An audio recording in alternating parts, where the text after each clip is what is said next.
Welcome po sa Overseas Pinoy Cooking.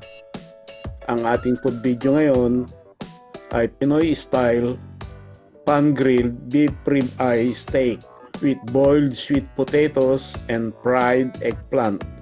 Yes po, sa halip na patatas, nilagang kamote po ang aking ginamit at fried eggplant and tomatoes ang mga side dish.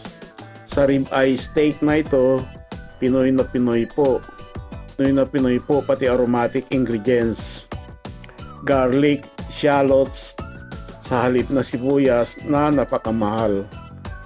At kinchay sa halip na rosemary at parsley.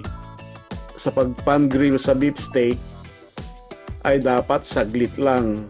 Hanggang maari ay medium rare. Pero sa ating mga Pinoy, ang gusto natin ay well done. Medium well done lang ang aking ginawa. Mahirap kasing ma-overcook ang steak. Titigas at coconut na ito. Ang side dish na gulay ay fried slice talong at slice kamatis.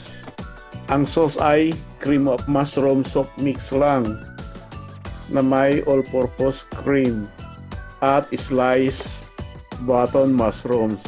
Meron din po siyang Pinoy style yellow fried rice. Panoorin na lang po ninyo ang video hanggang dulo para makita nyo kung paano ko ito niluto. Pero bago tayo magluto, paki-subscribe muna, paki-like and share na rin ang ating mga videos. Salamat!